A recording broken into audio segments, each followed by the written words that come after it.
Bonjour à tous et bienvenue sur Watchalist. Moi c'est Vincent et on se retrouve aujourd'hui pour une vidéo spéciale Watches and Wonders 2024. Allez, c'est parti.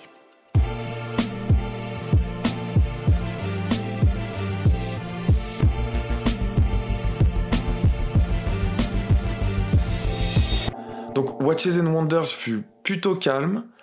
On n'a pas eu de monde de fou dont tout le monde parle, genre la Rolex Puzzle Emoji ou la Oris Kermit, mais on a quand même eu des super sorties. Alors voici les montres que moi j'ai retenues.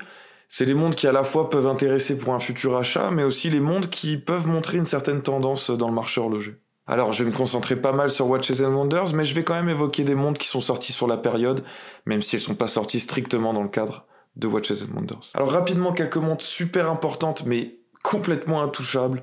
Vacheron Constantin a sorti la montre la plus compliquée du monde. Rolex remplace la Paul Newman en or blanc par la Paul Newman en or jaune.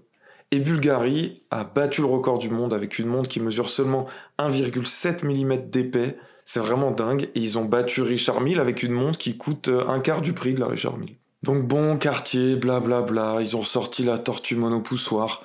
C'est vraiment pas la montre qui me touche le plus, surtout qu'ils n'utilisent plus le mouvement fait par THA. Donc pour moi, la Cartier qui m'a vraiment par contre là frappé en plein cœur, c'est la Santos Platine cadran rouge. Ceux qui ont vu la vidéo où je fais ma collection budget illimité le savent. Moi, une Cartier en platine cadran rouge, c'est vraiment un rêve pour moi. Donc là, bravo Cartier. En plus là, elle donne l'heure à l'envers, c'est le petit twist plutôt sympa je trouve.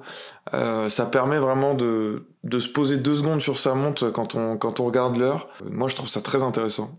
Donc s'il n'y avait pas de problème de disponibilité ou de prix, ce serait clairement la montre que j'ajouterais à ma collection. Ensuite, une très bonne sortie que je pense beaucoup d'entre vous ont vu passer, donc c'est normal de commencer par là, c'est la Tudor Black Bay 58 GMT.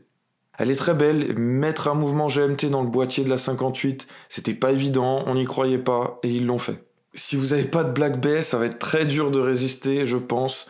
Et puis pour 4600 €, c'est vraiment très fort. Après, si vous n'êtes pas fan de la lunette coke, ou si vous n'êtes pas fan des accents dorés, attendez un peu, ils vont sûrement en sortir d'autres dans d'autres coloris. Peut-être même ils vont sortir une Pelagos GMT, qui sait. Bon, par contre, je pense que ça rend complètement obsolète les Black Bay GMT. Les Black Bay GMT qui font vraiment maintenant plus montre sortie en 2018 quoi. Là maintenant c'est très dur de justifier l'achat d'une Black Bay GMT je trouve. Alors ils ont aussi refait la Black Bay classique en 41 mm, beaucoup plus sérieuse, moins vintage, on oublie les accents dorés, franchement très cool. Avec le bracelet jubilé, le fermoir T-Fit, la certification METAS, pour 4600 €, encore une fois c'est très très fort. Bon, Tudor a aussi sorti la Black Bay 58 en or. Techniquement, ils ont sorti le bracelet, la montre existait déjà. Donc là, on a une montre de plongée full gold. Alors c'est très cher, c'est 32 000 €, surtout qu'une Submariner en or, c'est 40 000 €, donc on n'est pas si loin. Mais ce que ça signifie est assez important, je trouve. Déjà, ils ont abandonné le bracelet à rivet, ça, je trouve ça très cool. Donc là, ils ont une montre qui coûte 30 000 €, qui est moins spi vintage. Je pense que ça veut dire qu'ils vont continuer dans des montres moins spi vintage, plus modernes, et dans des gammes de prix plus élevées, pour concrètement s'attaquer de front aux parts de marché d'Omega. Après, cette montre spécifiquement, son plus grand défaut, je pense que c'est une plongeuse, et qu'une montre full gold, ça rend mieux quand c'est pas une plongeuse comme les Vacheron Constantin, les Audemars Piguet et compagnie. Et je pense que si j'étais dans le management du groupe Swatch, le move à faire, c'est de sortir une Tissot PRX full gold à 25 000 €. Allez, on revient tout de suite sur les sorties avec la sortie de Rolex, la très bonne GMT noire et grise. Elle est très cool, elle est très cool. C'est pas la coque que tout le monde attendait, mais je crois que je préfère quand même. Et point assez important, elle est dispo sur 2 bracelets, et Rolex annonce qu'on peut acheter le bracelet supplémentaire si on veut. C'est quelque chose qu'ils ont, je pense, jamais fait avant. En tout cas, pas officiellement. Et puis Rolex a sorti une de mes montres préférées de ce Watches and Wonders, la 1908 en platine, cadran bleu ciel, avec ce cadran guilloché. C'est pas un guillochet à la main parce qu'on est chez Rolex, mais elle est très très cool. Pour 30 000 €, c'est pas mal. On est au niveau d'une Calatrava, et est-ce que je la préfère à une Calatrava ? Peut-être, peut-être. Voilà, maintenant la 1908, si ça devient une plateforme d'expérimentation pour des textures, ah bah je suis tout pour, hein. Ce que je reprochais aux modèles quand ils sont sortis l'an dernier, c'est qu'il se passait rien sur le cadran. Là, il se passe quelque chose. Alors je disais que Cartier a sorti des montres intouchables pour ce Watches and Wonders, ils ont quand même sorti des modèles plus accessibles. Il y a ces tanks mini, la tank américaine mini, C'est assez marrant de voir des modèles petits. C'est pas des modèles pour femmes, parce que même sur un poignet de femme, ça reste une petite montre. C'est un modèle qui est petit pour tout le monde, et je trouve ça intéressant, moi. Ah, ça bouscule un peu les codes, et moi j'aime bien l'idée. Bon, mais vraiment, le modèle... Je pense mon modèle de Cartier que je pourrais le plus facilement ajouter à ma collection, c'est les nouvelles Cartier Santos, la médium et la large, avec cadran marron. Ça, par contre, c'est une très très bonne idée. C'est vraiment une couleur qu'on voit pas assez. C'est unique, c'est intéressant. Il y a eu quelques très bons exemplaires, hein. Je pense à la King Seiko, à des grandes Seiko, la Mother Streamliner. Il y a vraiment eu des super sorties cadran marron. Et je pense que le groupe Richemont a pris note que la Vacheron Constantin Overseas cadran marron, il me semble qu'il a été produite pour une seule année, et maintenant un succès sur le marché de la seconde main, elle est très très recherchée. Et plutôt que de ressortir ce que les gens demandent, hein, le retour de la Overseas cadran marron, ils se sont dit non, on va sortir la Santos cadran marron. Et ça, je trouve ça très cool, parce que moi la Santos c'est un modèle que j'aime bien, et cadran marron, c'est vraiment cool. Alors Chopard a sorti pas mal de trucs, mais moi les deux modèles que je retiens, c'est le cadran secteur vert de la Luke XPS en 40 mm, qui complète bien la 39 mm, la Luke qualité Fleurier, deux modèles très cool de Chopard. Bon, Patek, ils ont décliné le calendrier perpétuel en ligne sur un cadran saumon, très cool, il est plus lisible qu'avant, très sympa, bon, voilà. Après ils ont sorti deux montres sur bracelet en cuir avec motif denim jean, c'est intéressant, pourquoi pas. Et Patek confirme la tendance des montres bijoux avec la nouvelle Eclipse, avec ce bracelet qui est pas un grain de riz, c'est l'espèce de chevron tissé, très cool, et le bracelet fait toute la montre.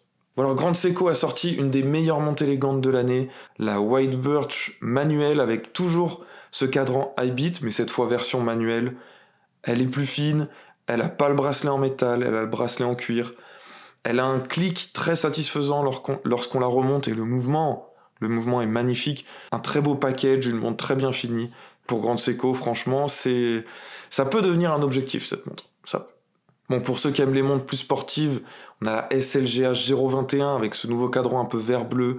Très cool, toujours dans la collection Evolution 9.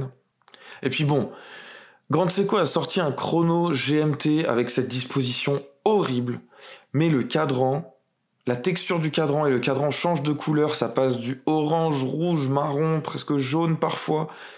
Magnifique, j'espère qu'ils vont décliner ce cadran sur d'autres modèles. Donc IWC c'est vraiment focus sur la portugaise et même un peu focus sur les métaux précieux.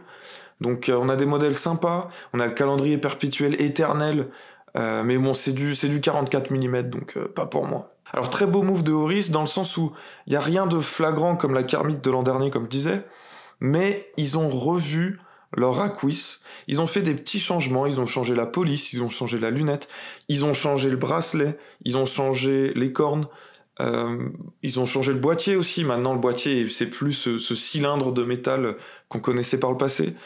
Donc ils ont peaufiné la Aquis et ça c'est un très beau move. Ils font un peu comme Rolex où ils peaufinent petit à petit et ça je trouve ça très cool.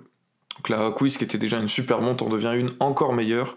Et ils ont même sorti la version Upcycle en cadran en plastique recyclé, maintenant avec le calibre 400.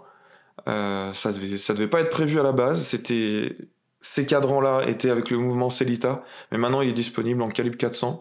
Donc moi j'ai qu'une hâte, c'est qu'ils descendent de 43 mm à 41.5. Alors Ulysse Nardin, qui avait déjà sorti la Fricesse, sort maintenant la Fricesse Nomade, une version du coup de la Fric avec deux mouvements, vraiment deux barillets, deux balanciers, reliés par un différentiel au milieu. Ce qui veut dire qu'en plus de l'aspect futuriste, avant-garde, il y a ce différentiel au milieu qui assure une précision de la montre. Donc ils ont quand même un aspect chronométrie, on n'a pas juste une montre futuriste, on a quand même une montre qui garde très bien l'heure. Et on a ce fond un peu couleur sable, en guilloché très traditionnel, donc c'est une montre qui associe chronométrie, avant-garde et technique traditionnelle. Bah, moi je suis tout pour. Hein. Ensuite, en dehors du Watches and Wonders, Doxa a sorti la Sub 200T. On a le schéma de la Sub 300 mais dans un diamètre réduit, dans une épaisseur réduite. Ils ont sorti plein de cadrans, moi je reste amoureux de la version jaune. Mais c'est une super option pour ceux qui veulent un diamètre plus contenu, des dimensions plus contenues. Et surtout, elle est à 1500 €, donc ils ont réduit de 500 € par rapport à la Sub 300T et de 1000 € par rapport à la Sub 300. Qui réduit ses prix aujourd'hui en 2024?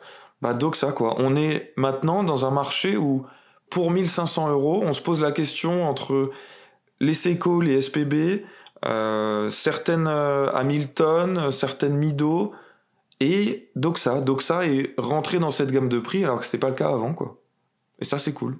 Alors c'est des sorties qui datent un peu, mais lors de mon passage à Genève, j'ai pu essayer la Zin U50 Hydro et la T50. Deux super montres, j'ai aussi pu essayer la 3008 que j'adore. Mais les U50, les T50 Hydro, super montre de plongée avec cette technologie Hydro, donc la montre est sous un bain d'huile. C'est génial, c'est génial. Et j'ai aussi pu essayer d'ailleurs ça date de l'an dernier, mais j'en parle aussi parce que c'est des super montres, les Marathon Navigator en acier. J'adore la version quartz où on peut soi-même changer la pile avec l'encoche qu'on bouge avec une pièce. Là, c'est magnifique ça, c'est génial. Pour moins de 1000 €, c'est fou. Bon, en montre que j'ai pu essayer aussi, qui ont été annoncées un peu avant, la Baltic Prismic. Elle est géniale cette montre avec le mouvement ETA 7001, un de mes mouvements préférés. C'est le mouvement qui était dans les Mont Blanc Héritage Chronométrie et c'est des mouvements qu'on a vus dans des montres plus haut de gamme aussi. J'adore ces mouvements, j'adore cette montre. Le package final est très bien réussi. Et enfin, on a des Baltiques qui ne se basent pas sur des mouvements chinois ou japonais. Là, on a un mouvement suisse dans une Baltique. Et on l'avait déjà dans les chronos, mais là, dans les montres Time Only, ça fait plaisir. Alors, j'ai aussi vu, j'ai malheureusement pas pris de photos, mais j'ai aussi essayé les dernières Nevada Gretchen, les F77, avec leur cadran semi-précieux, Aventurine, Lapis Lazuli, Météorite. Très cool, très cool. Bon, c'est un peu dans le désordre, mais je repars sur Watches and Wonders. Tag Heuer a ressorti une Glassbox cadran panda. Très cool, ça fait sens pour une Carrera d'avoir un cadran panda. Le bracelet acier est sympa, même si je pense qu'elle rendrait encore mieux sur un bracelet textile ou un bracelet en cuir. Mais très cool, très sympa. Je préfère quand même la Skipper, je pense, mais très cool. Alors Nomos avait tout un étalage de tangentes de toutes les couleurs. Ils ont sorti 30 ou 31 coloris différents. Elles sont très cool, je suis sûr qu'il y a plusieurs coloris qui vont vous plaire. Elles sont très sympas, et c'est toujours la tangente, ce modèle avec des cornes qui peuvent paraître fines et grandes, donc c'est un peu particulier, mais c'est ce design Boss qui veut ça aussi, avec le mouvement manufacture. Très cool, et puis ils ont même réduit le prix eux aussi. Elle est moins chère que la tangente classique. Franchement, super sortie. Au lieu de 2300 pour la version tangente date classique. Ouais, j'ai beaucoup aimé le modèle orange, modèle vert, très cool aussi. Et enfin Zenith. Alors Zenith a ressorti la Revival Diver.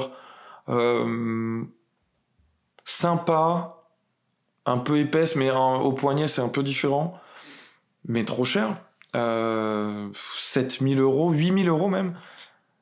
Trop cher. On n'est même pas sur un mouvement El Primero haute fréquence. C'est 3 fois une Doxa Sub 300. Je pense pas que ça y ait 3 fois la qualité, quoi. Donc, désolé, mais trop cher. Sympa. Le design me parle à moitié. Mais bon, ça vaut peut-être plus le coup de chercher un modèle vintage, pour le coup. En tout cas, en inspi vintage, c'est pas ce qui se fait de mieux, je trouve. Maintenant, une super sortie que j'ai beaucoup aimée, c'est les Defy Extreme Diver. On a un cadran texturé, on a des super jeux de couleurs, les bleus et orange, très sympa. Là, je pense qu'on est plus dans les marchés des Ploprof, dans les marchés des Planet Ocean. On se compare un peu à une Audemars Piguet Offshore. Et moi, je les trouve très cool, c'est très très sympa. Donc là, on est encore plus cher, mais on a un mouvement haute fréquence de base El Primero. Là, je ressens plus la qualité, je ressens plus sur cette montre ce pourquoi je paye ce prix-là, quoi. Donc une très bonne sortie pour moi, cette Zenith. J'allais oublier, je l'ai sauté dans mes notes, mais Montblanc a sorti un super chrono monopoussoir, donc avec leur manufacture de Minerva, qui n'est pas le même, c'est vraiment deux bâtiments séparés, hein, mais Minerva appartient à Montblanc. Et donc ils ont leur monopoussoir super haut de gamme, qui sont comparables, je trouve, à Patek Philippe, Vacheron Constantin et compagnie. Et ils ont sorti leur version Unveil, donc squelette, ils en avaient déjà sorti par le passé, mais là c'est squelette, ils ont même ouvert le côté du boîtier, donc on voit comment le mouvement tient par des espèces de piliers.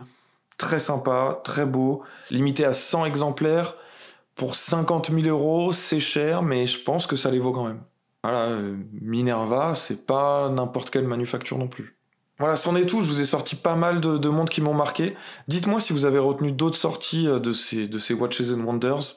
J'espère que vous avez apprécié, j'ai quelques vidéos encore qui arrivent sur Watches and Wonders, donc n'hésitez pas à vous abonner, et à la prochaine. Ciao!